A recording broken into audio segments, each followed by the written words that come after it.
भोजन के नियम नाम जप में सहायक नाम और मंत्र निरंतर चलते रहें। इसके लिए साधक को अपने भोजन में सुधार करना होगा।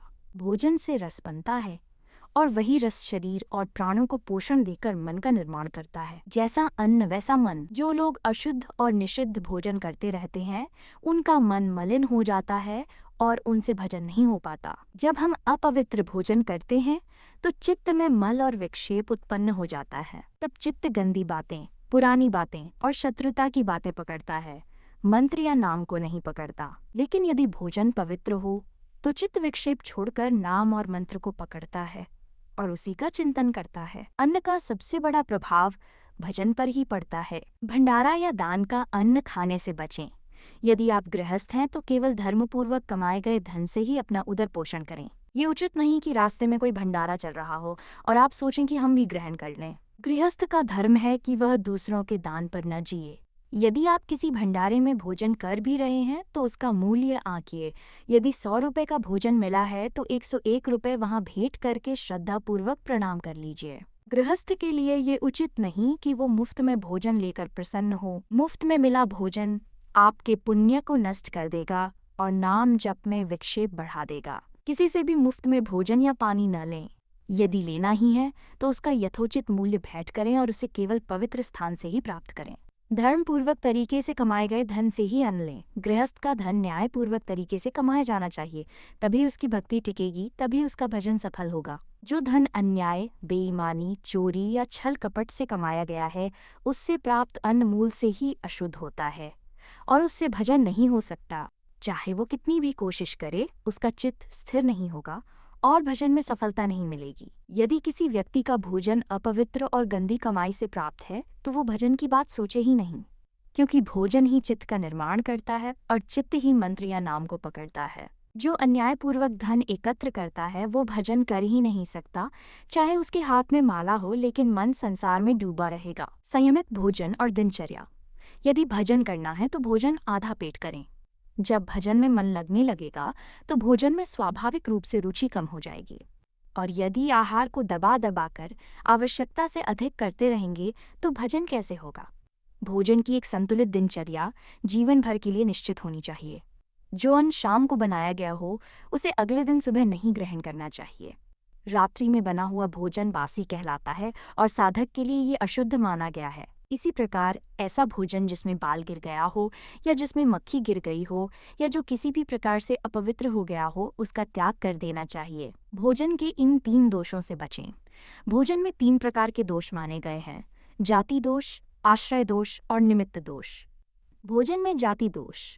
इसमें वे वस्तुएं हैं जो अपने स्वभाव से ही निषिद्ध मानी जाती हैं, जैसे प्याज, लहसुन, शलगम, गाजर आदि। ये सभी तमोगुणी प्रकृति की वस्तुएं हैं और इन्हें ग्रहण करने से भजन में विक्षेप अवश्य आता है। तमोगुण इनके माध्यम से जागृत होता है और यही तमोगुण भजन में बाधा उत्पन्न करता है।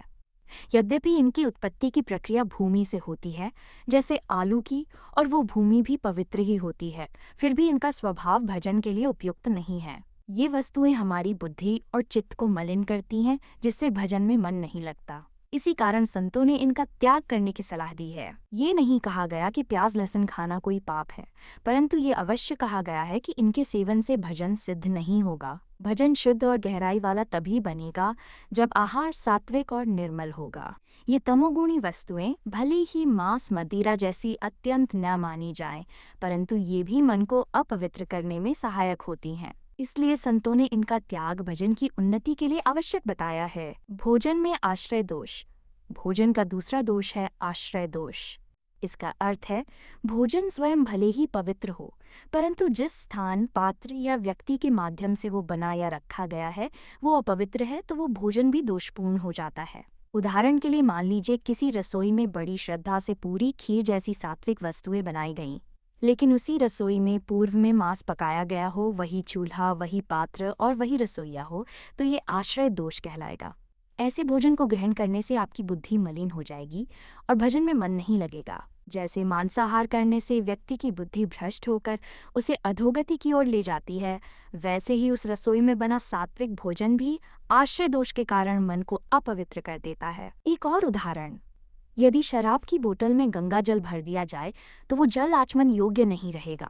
क्योंकि पात्र अपवित्र है, ये आश्रय दोष है। उसी प्रकार यदि शराब रखने वाले फ्रिज में सब्जी या दूध रखा जाए तो वो भी अपवित्र हो जाएगा, भले ही वो दूध शुद्ध गाय का ही क्यों ना हो। मूल कारण यह है कि वो अपवित्र वस्तु के संपर्क में आया है, इसलिए हमें बिना परिचय के किसी का भोजन नहीं ग्रहण करना चाहिए। कहीं ऐसा न हो कि भोजन भले दिखे सात्विक, लेकिन आश्रय दोष के कारण अंतर्मन को दूषित कर दे। इसी वजह से बाजार से लाया गया भोजन भजन के लिए अनुकूल नहीं होता। भोजन में निमित्त दोष, इसका तात्पर्य है कि किसके हाथों से भोजन बना है, किसका स्पर्श और दृष्टि उस पर पड़ी है, ये अत्यंत महत्वपूर्ण है।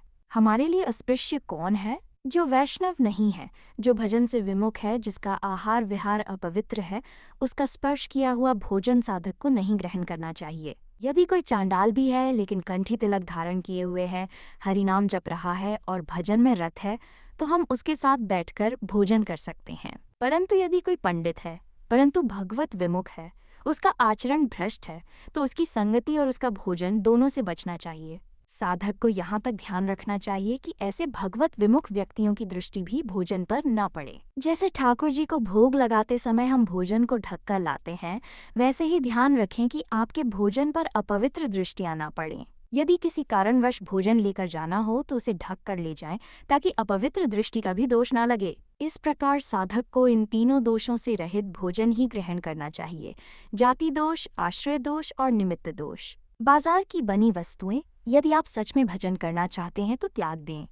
एक नियम लें: ये भोजन कहाँ बना है, किसने बनाया है, उस व्यक्ति के विचार, आचरण और पवित्रता कैसी है, ये जाने बिना भोजन ना करें। क्योंकि जैसा अन्न हम पाते हैं वैसे ही हमारे विचार बनते हैं, और विचार जैसे होंगे वैसा ही हमारा चित्त, मन और भजन बनेगा।